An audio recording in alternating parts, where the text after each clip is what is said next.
Chapitre 3. Comment Gargantua fut porté 11 mois au ventre de sa mère.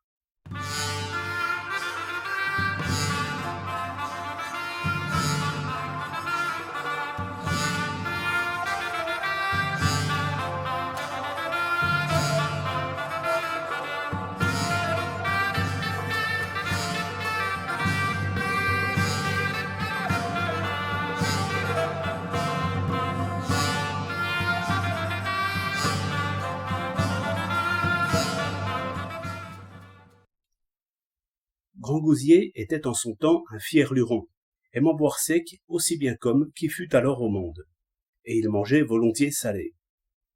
À cette fin, il avait d'ordinaire une bonne réserve de jambon de Mayence et de Bayonne, force langues de bœuf fumé, des andouilles en abondance, quand c'était la saison, du bœuf salé à la moutarde, une quantité de boutargue, de provisions de saucisses, non pas de Bologne, car il redoutait le bouillon du Lombard, mais de Bigorre, de Longaulnay, de la Brenne et du Rouergue.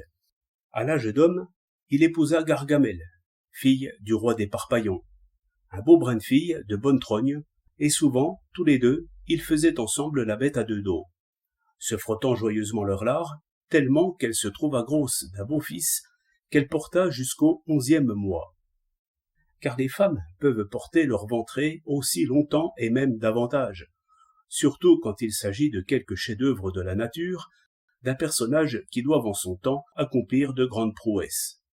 Ainsi, Homère dit que l'enfant dont Neptune engrossa la nymphe naquit après un an révolu, c'est-à-dire au 12e mois. Car, comme le dit Olugel au livre 3 des Nuits Attiques, à la majesté de Neptune convenait cette longue période, afin que, durant celle-ci, l'enfant fût formé à la perfection. C'est pour la même raison que Jupiter fit durer 48 heures la nuit où il coucha avec Alcmène, car en moins de temps il n'aurait pu forger Hercule, qui nettoya le monde de monstres et de tyrans. Messieurs les anciens pentagruélistes ont confirmé ce que je dis et ont déclaré non seulement possible, mais également légitime, la naissance d'un enfant survenu au 11e mois après la mort du mari.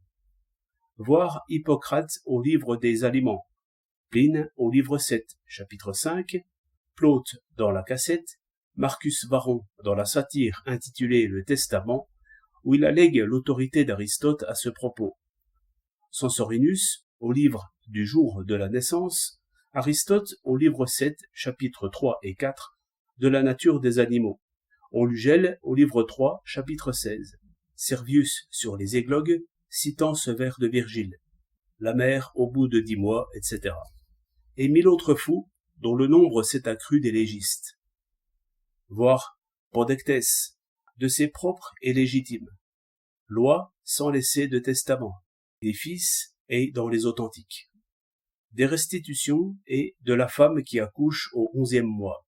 Ils en ont copieusement enrobé leur gratelardonesque loi Gallus. Pandectès, loi des enfants et héritiers posthumes, et 7e loi de la condition humaine, plus quelques autres que, pour le moment, je n'ose dire. Grâce à ces lois, les femmes veuves peuvent librement jouer du cerf croupière, en mise en ferme et en assumant tout risque, 2 mois après le trépas de leur mari. Je vous en prie, de grâce, vous autres, mes bons lascars, si vous en trouvez qui vaillent le débarguetter, montez dessus et amenez-les-moi, car si elles se trouvent engrossées au 3e mois, leur fruit sera héritier du mari défunt, et, leur grossesse connue, qu'elles poussent hardiment plus loin, et voguent la galère, puisque la panse est pleine. Ainsi, Julie, fille de l'empereur Octave Auguste, ne s'abandonnait à ses tambourineurs que quand elle se sentait grosse, de la même façon que le navire ne reçoit son pilote que lorsqu'on l'a calfaté et chargé. Et si quelqu'un les blâme de se faire rataconiculer de la sorte sur leur grossesse, vu que les bêtes, quand elles sont pleines, ne supportent jamais les assauts du mal, elles répliqueront que ce sont des bêtes, mais elles sont, elles, des femmes qui saisissent par le bon bout les beaux et joyeux petits droits de superfétation.